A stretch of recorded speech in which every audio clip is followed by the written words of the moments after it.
गरीब अनाथ बच्ची मंदिर के बाहर फूल बेच रही थी। फिर करोड़पति आदमी ने जो किया। फूल बेचकर पेट भरना तो आसान है, लेकिन सपनों का पेट कोई कैसे भरे?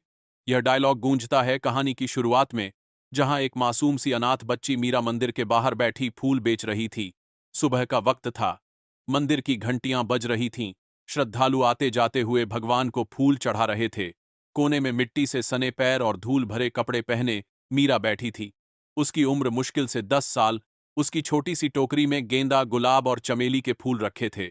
वह हर आने वाले भक्त से कहती, बाबूजी, फूल ले लीजिए। मांझी, भगवान को चढ़ा दीजिए। लेकिन ज्यादातर लोग उसे नजरअंदाज कर देते। कुछ लोग ताना भी मारते, अरे हट, छोटे बच्चों को भीख मंगवाने भेज देते हैं, कामचोर। मीरा की आंखों में आंसू आ जाते, लेकिन वह मुस्कुराते हुए फिर से आवाजा लगाती। मीरा के माता पिता का देहांत एक सड़क दुर्घटना में हो गया था।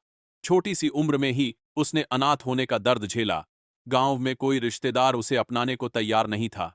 एक बूढ़ी दादी ने कभी उसे आश्रय दिया, लेकिन उनकी भी तबीयत बिगड़ गई।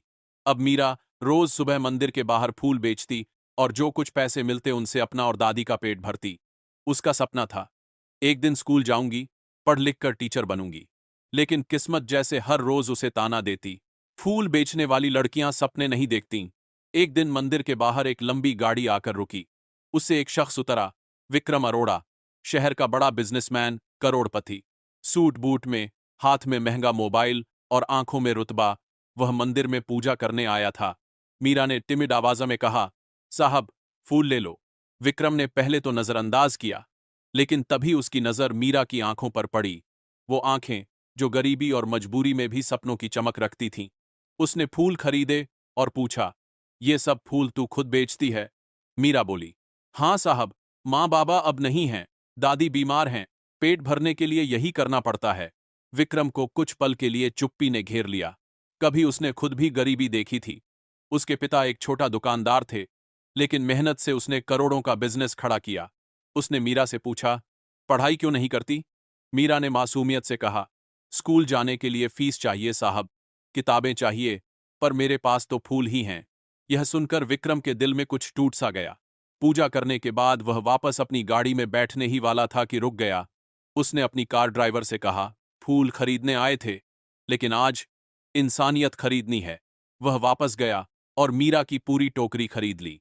मीरा खुश होकर बोली, साहब, भगवान आपको खुश रखे। लेकिन विक्रम यहीं नहीं रुका। विक्रम उसी शाम मीरा के घर पहुंचा।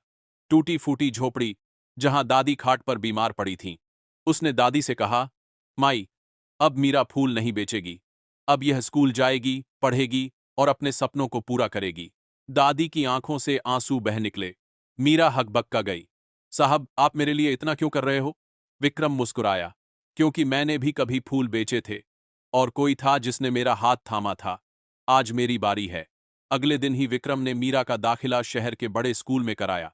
नई ड्रेस, नए जूते, बैग और किताबें। मीरा की आंखें सपनों से भर गईं। पहली बार जब वह क्लासरूम में बैठी तो उसे लगा जैसे दुनिया बदल गई हो। अब हर सुबह वह मंदिर के बाहर फूल नहीं बेचती, बल्कि स्कूल जाती।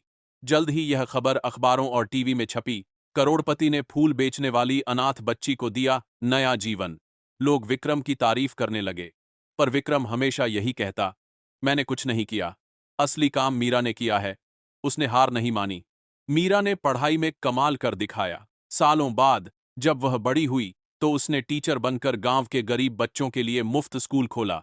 उद्घाटन के दिन उसने सबके सामने कहा, आज अगर मैं यहां खड़ी हूं तो सिर्फ इसलिए क्योंकि एक दिन किसी ने मेरे फूल नहीं, मेरे सपने खरीदे थे। विक्रम मंच पर बैठा आंसू पोंछ रहा था। गरीबी इंसान को मजबूर कर सकती है, लेकिन सपनों को नहीं मार सकती।